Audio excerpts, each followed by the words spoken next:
Hey everyone, it is summer, and that means that we, like the rest of you, need a little break. There are so many more of you listening than there were when we started this podcast, which is incredible and we're so grateful for. And it also means that we have all of these episodes from when we started this thing that many of you have never even heard. So what we're going to do is every other week, we're going to run one of those episodes. And then on the other weeks, we're going to have a brand new episode. So stick with us through the summer. And this fall, we promise we have an amazing lineup for you. And now, an oldie, but a goodie.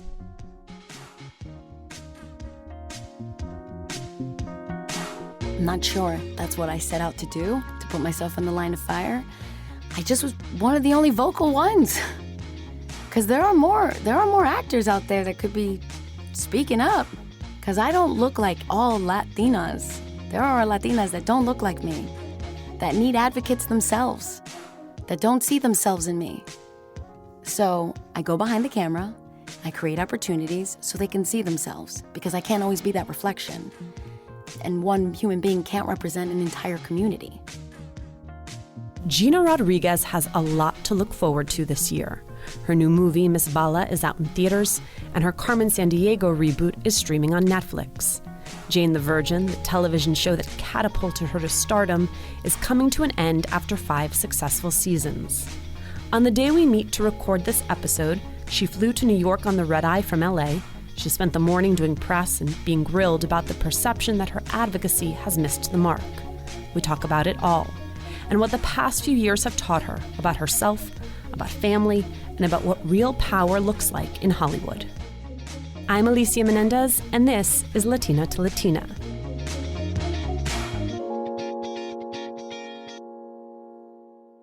Gina Rodriguez. Yes, voice. You like that? That's my special voice for I you. really enjoy it. Okay.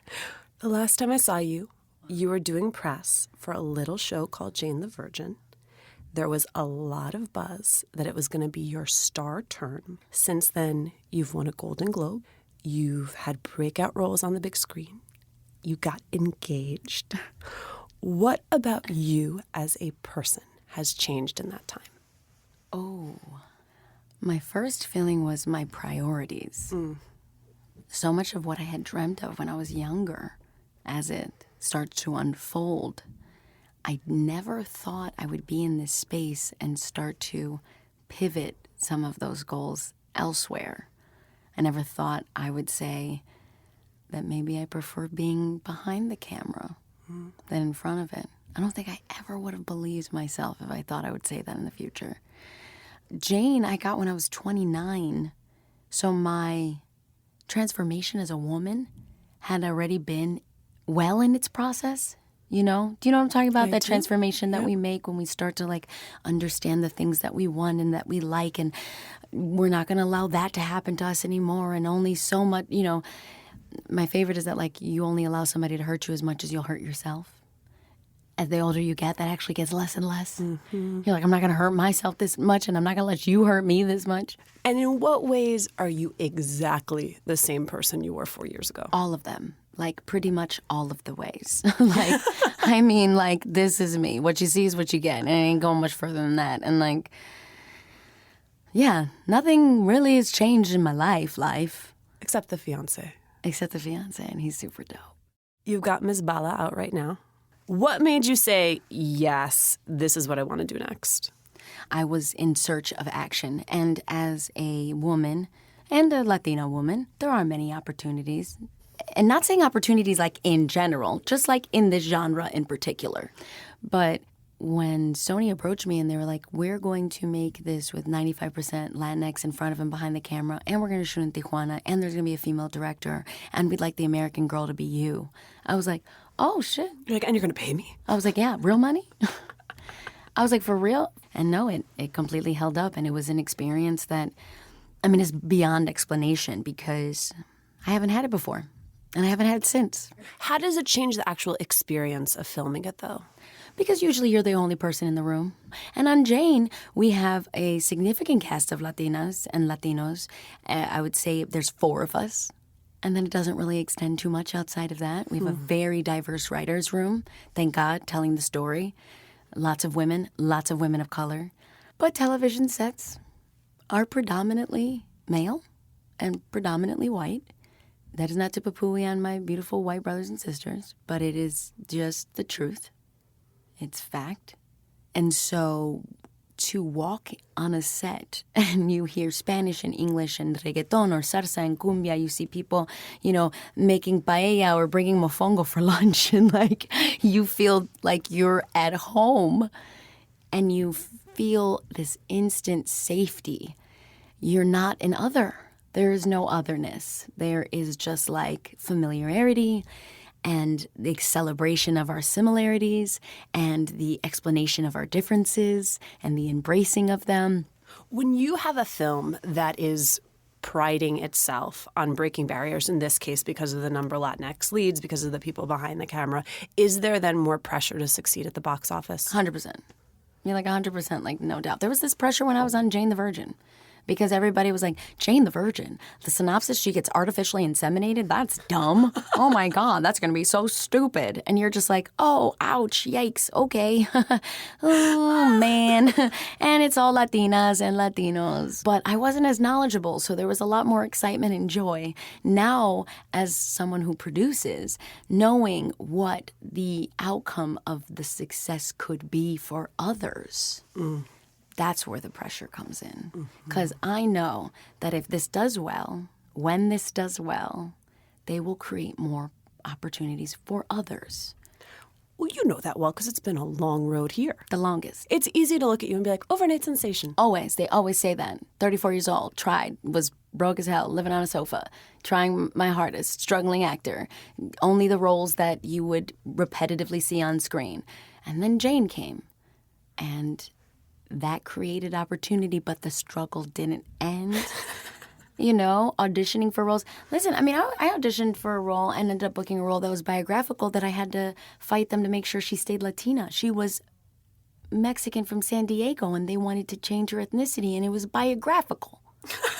And I was like, guys, this is straight up history. This is the one place you actually probably shouldn't do that. Can we just have that one little role? It doesn't have to be me. It could be anyone, Melanie Diaz, or, give it to Natalie Martinez, give it to Isa Gonzalez, give it to Dasha Polanco, give it to a Latina because she was Latina. And Ms. Bala wasn't easy to make. Our budget for an action film was very small. And there was a lot of challenges. But we fought through it, and we did it. And we're here, and we made a fun film. We want to tell you about a podcast we think you'll like, TED en Español. In each episode, thought leaders from across the Spanish-speaking world take the TED or TEDx stage to explore the big ideas and questions of our time. Like, what is the connection between math and love? Can we apply the rules from the games of chess to winning in our lives? Or can entrepreneurs lead us to improving education and health for the entire world? The weekly podcast features talks exclusively in Spanish and is hosted by the curator of TED en Español, Jerry Garbolski. Find it on Apple Podcasts, Spotify, or wherever you listen. TED en Español, ideas en nuestro idioma. Hello, I'm Ashanti Golar, and I'm so excited to tell you about a brand new podcast, The Brown Girl's Guide to Politics. The Brown Girl's Guide to Politics is a one-stop shop for women of color who are looking to learn more from women of color in politics, and also just to see what's going on and how other women of color are working to make the country a better place. The Brown Girl's Guide to Politics is for that woman of color who has been told that she doesn't have a place in politics. It is for that woman who knows that she wants to be involved in politics, but doesn't know how to get started. It's for that woman who wants to run for elected office, but needs to hear from someone who looks like them, who has done it before. I've teamed up with Wonder Media Network to bring you a season full of conversations with women who are leading the way in politics today. Subscribe wherever you listen to podcasts. Let's talk about those years of the hustle. You had real jobs. Oh, the most You were real like jobs. A twin nurse. Specialist. What does that even mean? Okay, so my sister got pregnant with twins. She's 10 years older than me. I was a hostess at Sushi Roku, doing massage therapy. I had all the jobs, right? And then she had twins, and she was like, why don't you help me? Because the people that I want raising my kids with me are family. And I'll pay you for real money. And I was like, like for real nanny money. And so I was like, 100% I'll help you. And you'll be helping me, right? We'll help each other. And I got, CPR for infants, and I learned how to be a twin specialist, how to feed, burp, sleep 2 human beings at the same time. Wow. As being one person. Wow, I've done it with one person. It's really hard. Listen, and I got to go away at the end of the night. I got to give him back to my sister and go home. But because of that, what I realized was there was like a huge demand for twin specialists. And my sister became like part of all these twin groups. And all her friends needed a nanny.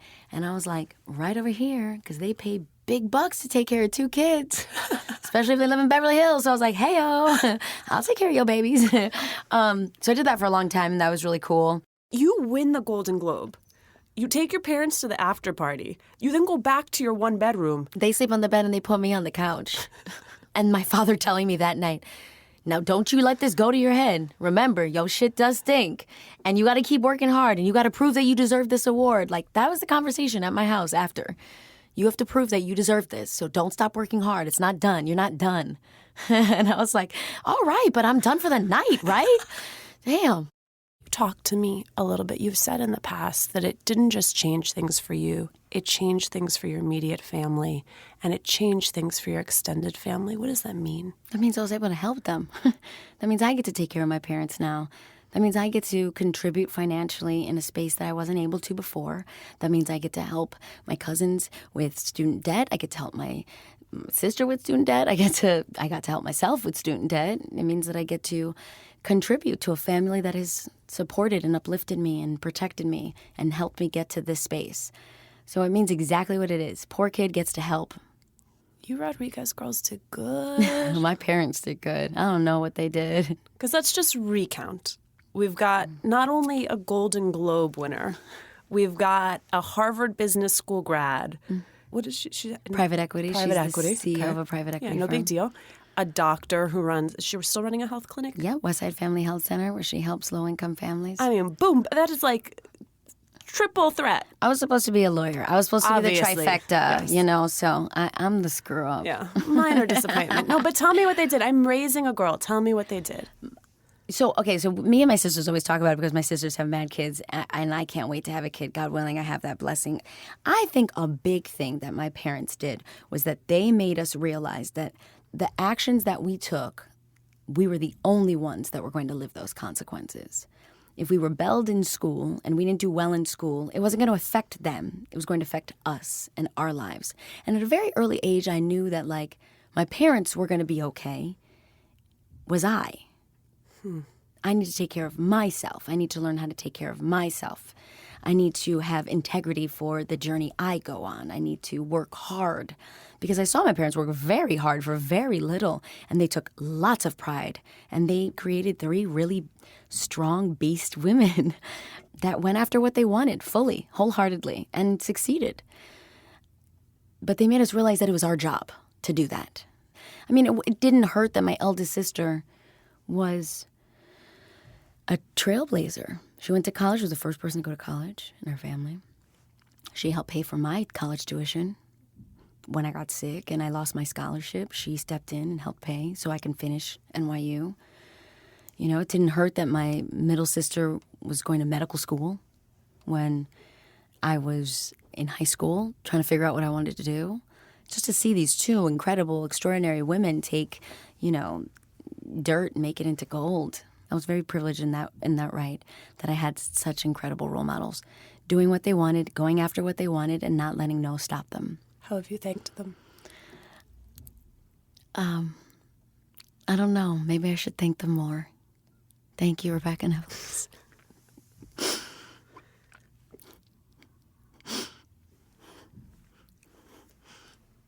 Thank you. They rock. Do you have siblings? I have an older brother. He can thank me on that. Yes. Is there something that's getting in the way of your happiness or that's just always on your mind?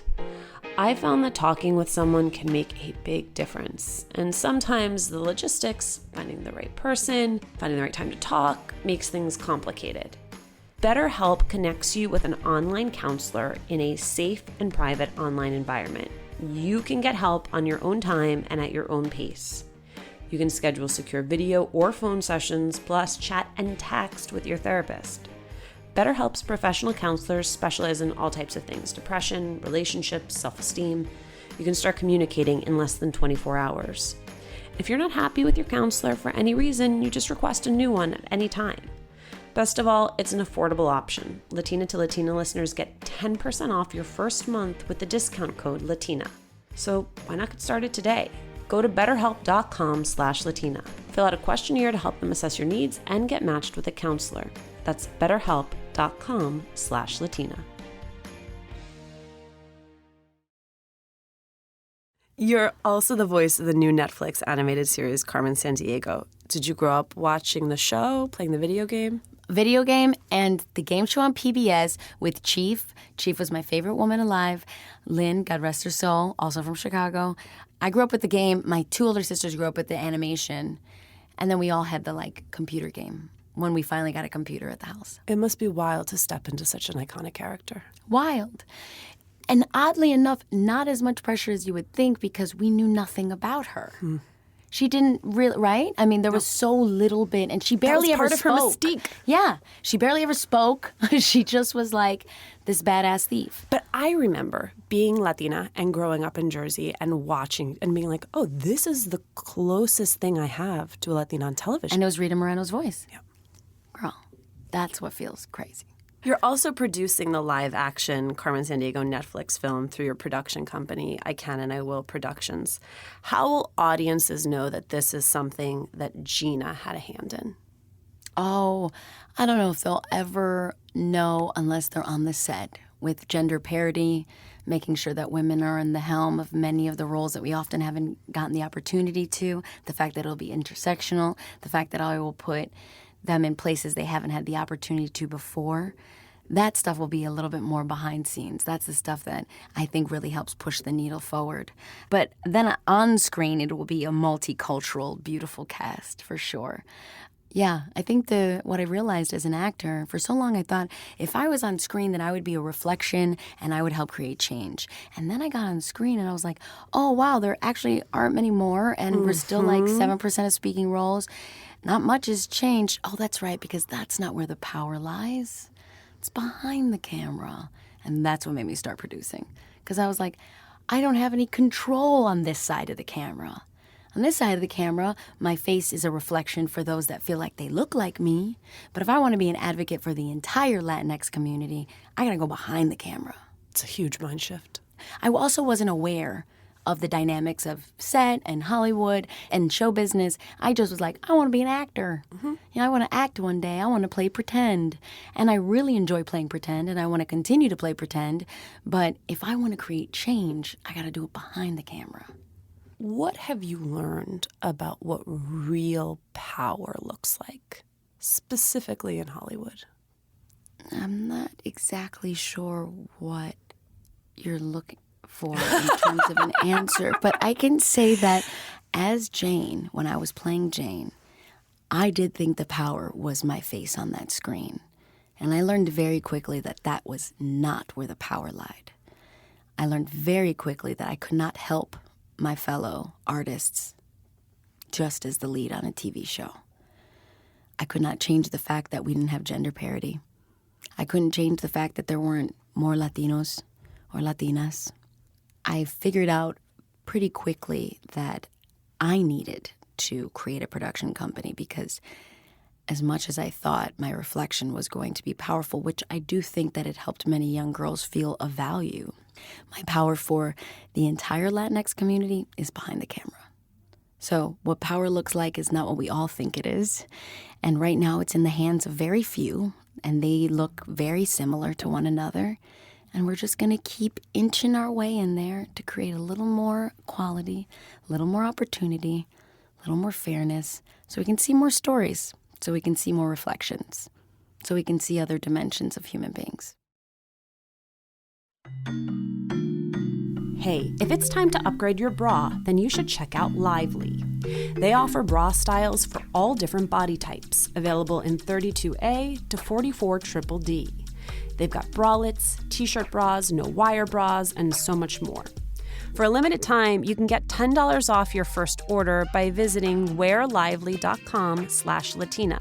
That's wearlively.com/Latina with the promo code Latina. Only available in the US. The Lively bras I ordered were stylish and really comfortable. They're made of soft fabrics that you'll actually want to wear all day.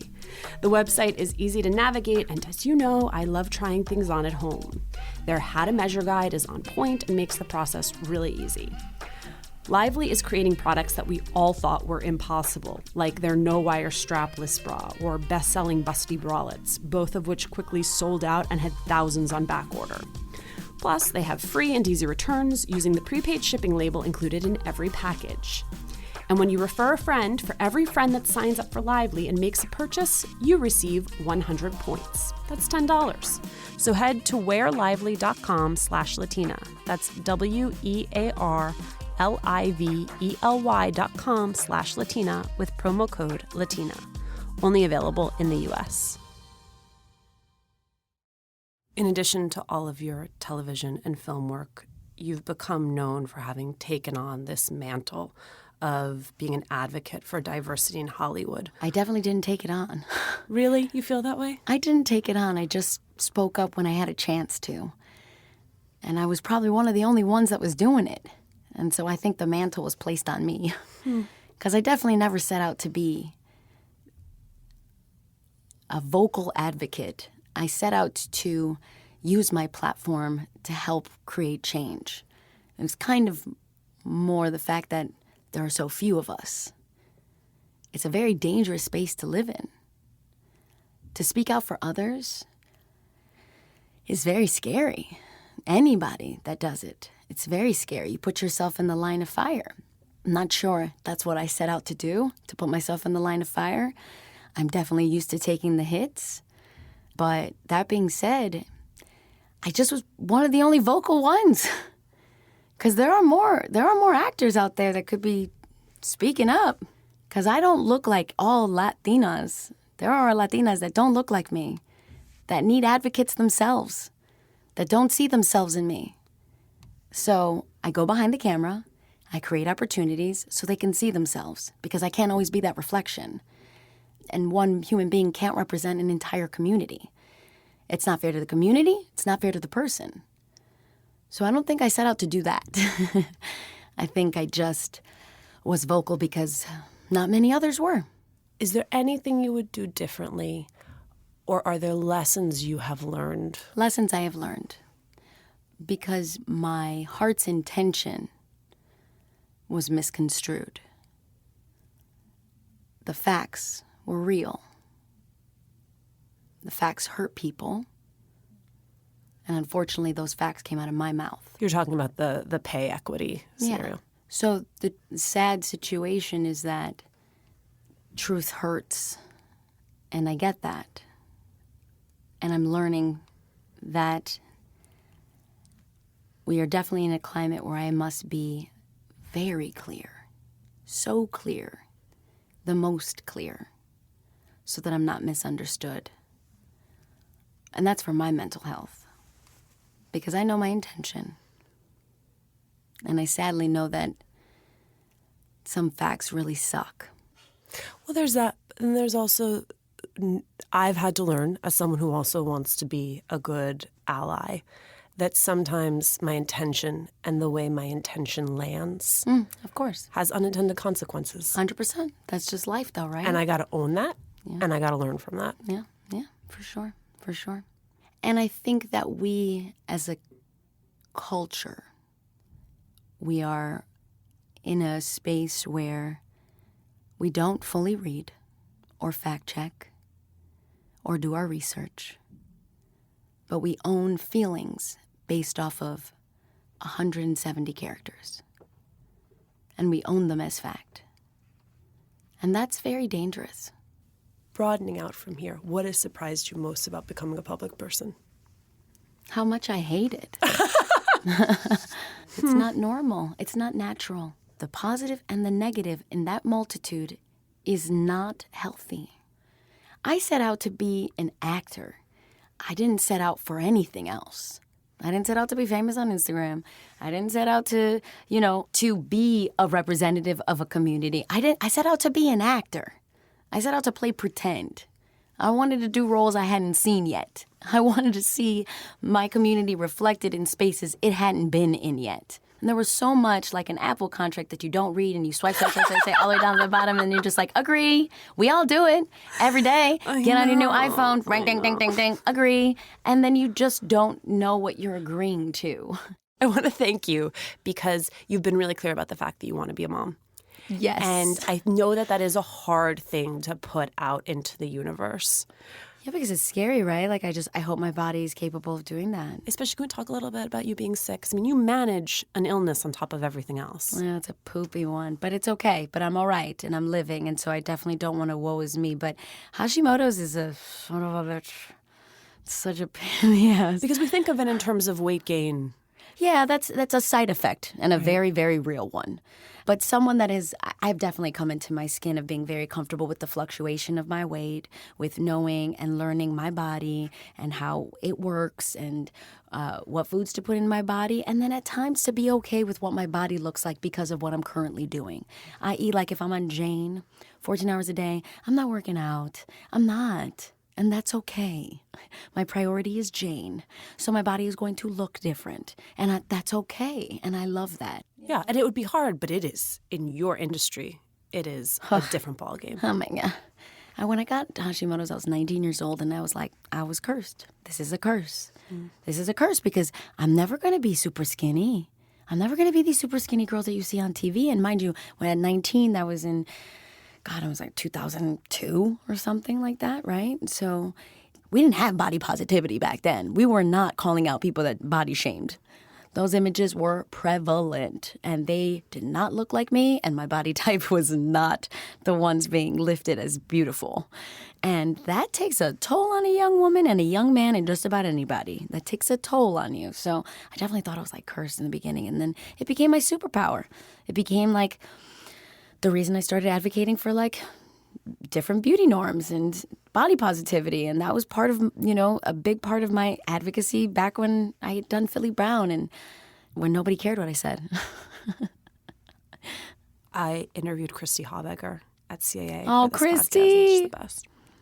And she said to me, Salma and Jen and America and Ava and Gina, pound for pound, they are smarter, tougher, harder working in part because nobody was going to hand them anything. Yeah, that's just so real. And nobody's handing us anything today either. Let me tell you something. I'm busting my ass to get this movie out. I'm busting my ass to finish this Jane. I'm busting my ass to try to make opportunities for others and opportunities for myself. It's like, yeah. But the great thing about all of us is that we were taught how to do hard work. We ain't no stranger to it, and all of us like it, so we're going to be okay. It's the last season of Jane the Virgin. You ready for it to end? Yeah. Yeah, I took every moment, and I held it with such gratitude and such appreciation. There has not been a minute that has gone by that I've been like, ugh. I've been like, another day with Jane. I get to do this. I'm so lucky I get to do this. So there is not a bit of me that will have any regret. I have soaked every moment up. Gina, thank you so much. Thank you. Thanks for joining us today. Latina to Latina is owned and executive produced by Juleka Lantigua Williams and me. Maria Muriel was the sound designer on this episode. We want to hear from you. Tell us who you want to hear from and how you're making the show a part of your life. Email us at hola@latinatolatina.com. Remember to subscribe or follow us on Radio Public, Spotify, Apple Podcasts, or wherever you're listening.